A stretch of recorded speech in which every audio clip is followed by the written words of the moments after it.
पाखु गले भगवान से निश्चित भाव में आमको आशीष करेंगे।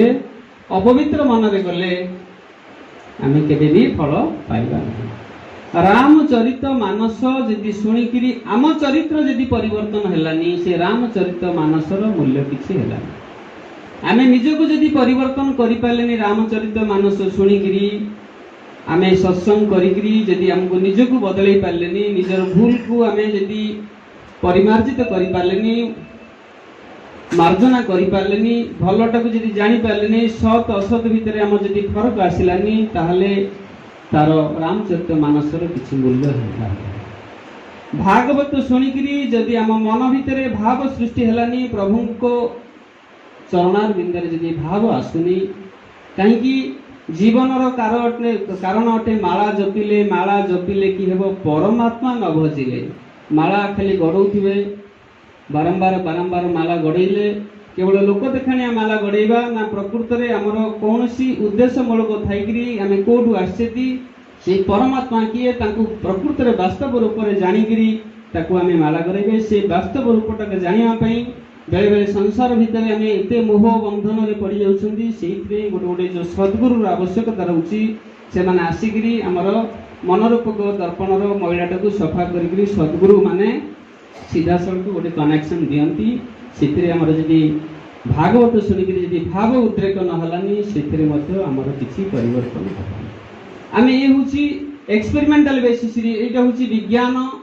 जोटि विज्ञान सरी जाऊँगी जोड़ा विज्ञान को सृष्टि करी किए सृष्टि को सृष्टि प्रकृति को सृष्टि करी ब्रह्मा थे गोटे जगार जन प्रश्न कला मुझे जावाक बाध्य होची जने प्रश्न कला जे ए अजथा शास्त्र गुड़ा को ए साइंस जुगरे साइंस पिला जने जुक्ति करुला जे ए शास्त्र वास्तव में किए काल्पनिक भाव लिखि देछि बाध्यबाध्यता प्रचार प्रसार चली से कहला ब्रह्मा कोड़े आसीथिले जेतेबेले एटा होछि गोप लीलार कथा भगवान श्रीकृष्ण जेतेबेले पिला मानक सहित खेलुथिले खेलिबा समय से माने सांगसाथी हिसाब रे ये तार सी यार सब खियाखी होउथिले ब्रह्मा आसिले ये गोटे ब्रह्म परम ब्रह्म हला ये कि से जार तार सब उच्चिष्ट खाइकरी ये गोटे की परम ब्रह्म से यांगु संदेह प्रकाश कले कि ब्रह्मा कृष्ण को पाखु ये प्रकृत रे ब्रह्म ये भगवान ना आउ किए ये गोटे सामान्य गोटे गोपाल बालक सेइथि जो गाई गुड़ा चरुथिले से गाई गुड़ा को कमंडल भितर भर्ती करी दरकार पड़े से बालक छुआ गुड़ा को नेकरी से पड़ेले से प्रश्न कला जे कमंडलटा केते बड़ ब्रह्मांडर ये सबु जाक बाछुरी से भितर रही गले ये बालक गौड़ पिला माने समस्त से भितर कमंडल रहले कमंडल एते बड़ की बोली से प्रश्न पचाला एडा सब मिछ कथा लिखा है स्वामी जी सुनुछुंदी के पचारचे कमंडलटा केते बड़ एते सब रहिले किमिति मु गोटिए प्रश्न तांको करथिली मुली बाप तुम विज्ञान जुगर पिला मते गोटे कथा कह जो मोबाइल धरिच ये मोबाइल रे केते जीबी अच्छी एथिरे संसार जाकर केते जिनस तमे रखिच यदि सामान्य 2-4टा गार भितर एते जिनस तमे रखि पारलो मोबाइल रे केतुरा 2-4टा गार भितर एते सामान जदि रखि पारलो तार कमंडलटा ब्रह्मांडर एते बड़ कमंडलटा काहे कि एते जिनस रहि पारलो जोटी विज्ञान सरी जाइछि सेठी पारा विज्ञानी आरंभ होइछि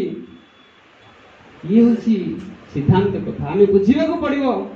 आम कौन सी जिनस को शास्त्र जिनस को आम भूल बोली प्रमाणित करने पूर्व आम भाव आम ठीक ना भूल आम भूल बोले कला चषमा पिंधिक संसार जाक कला बोली कहले हेनी भागवत गीता को जो मैंने वास्तव में जो मैंने विज्ञ लोक तर्जमा कर जो मैंने भगवान मुख निसृत वाणी को ता परवर्ती समय वेद वेदांत माने जो मैंने लिखी जो मैंने बुझे